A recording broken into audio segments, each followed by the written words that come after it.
Okay, picture this.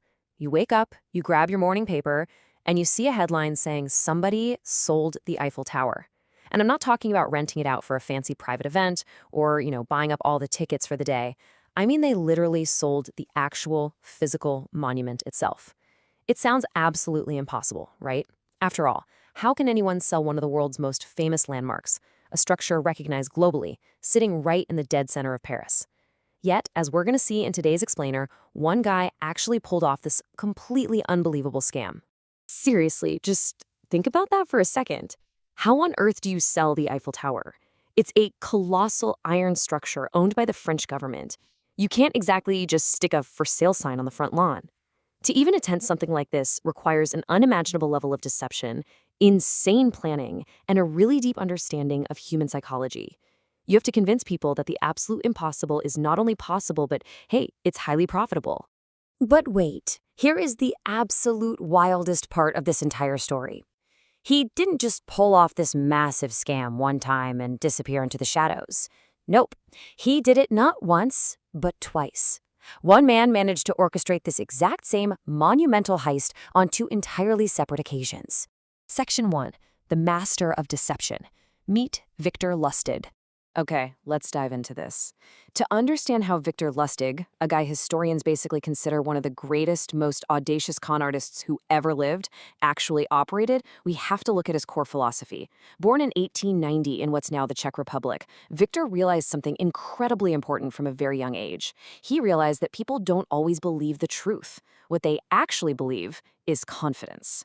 He took the very concept of confidence and turned it into a dangerous weapon of deception, using it to make smart, wealthy businessmen completely ignore the objective truth standing right in front of them.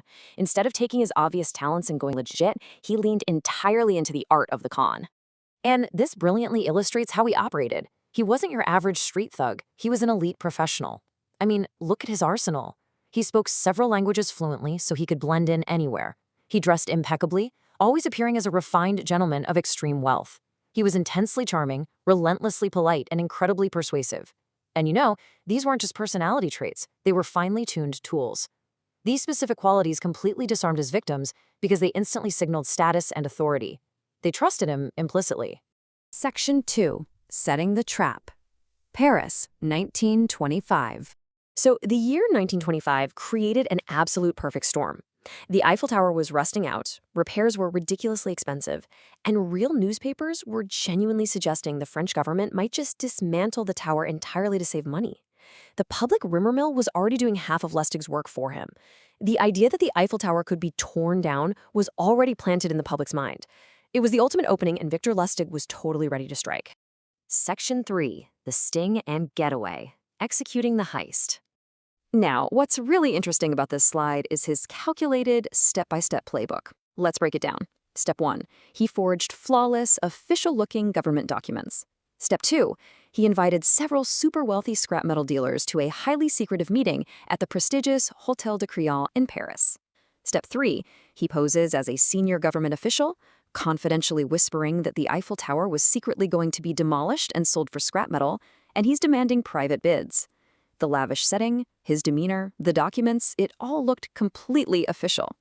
And then, step 4, the true stroke of manipulative genius. He hinted that a personal bribe would ensure a specific dealer secured this highly lucrative contract. Lustig zeroed right in on one highly insecure businessman named André Poisson. Desperate to make a name for himself in the Parisian business elite, Poisson felt this was his golden ticket. The irony here is just almost too perfect, isn't it? A scrap metal dealer paying a fortune for the world's most famous iron structure. Totally swept up in the sheer exclusivity of this confidential meeting, Poisson happily paid up. He handed over not only the massive purchase price for the scrap metal of the tower, but he also paid the personal cash bribe Lustig had subtly requested. The second the cash was in his hands, Lustig didn't hesitate for a moment. He grabbed the immense sum of money, immediately packed his bags, and fled the country, making Austria his destination. By the time André Poisson finally realized he had been completely scammed, Lustig was long gone. And here's the real kicker. The embarrassed businessman was so terrified of the sheer public humiliation of admitting he actually bought the Eiffel Tower that he never even reported the crime to the police. Lustig got away with it, completely scot-free. Section 4. The Audacious Second Attempt. The sequel? Let's move to and see how this builds, because most scammers, having pulled off the heist of the century, would just take their fortune and disappear forever, right? But driven by an almost unbelievable ego, Lustig returned to Paris just weeks later to try the exact same scam a second time. Let's look at how the dynamic shifted here. On side A, the first attempt was absolutely flawless. The bribe was paid, the victim stayed silent due to shame, and Lustig made a successful getaway. But on side B, attempting the identical trick just weeks later, one of the new marks became highly suspicious of the deal.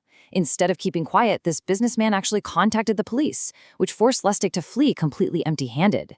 He barely managed to escape before he could be arrested right then and there. His second attempt failed miserably. But honestly, the sheer audacity to run the exact same playbook in the exact same city just weeks after committing the perfect crime, it's almost comical how huge this guy's ego is. It remains one of the most astonishing displays of sheer nerve in criminal history. Section 5. The Psychology of Deception. Lustig's Legacy. When we step back from the thrill of the heist itself, we have to look at the larger picture of what Lustig left behind. Tracing the eras of this artist, we really see a lifetime entirely dedicated to fraud. Born in 1890, peaking in 1925 with the dual sale of the Eiffel Tower, he didn't just stop there. Lustig continued committing elaborate frauds for years. One of his later, highly ambitious schemes actually involved printing counterfeit U.S. currency on an absolutely massive scale. Eventually, though, his luck did run out. American authorities finally caught up with him, he was sentenced to prison, and he ultimately died in custody in 1947. But as you look at his lifetime of crime, you start to realize the most terrifying aspect of it all. It was entirely invisible. He never used force, he never threatened a single person with a weapon. He relied 100% on words, presentation, and the willing belief of his victims.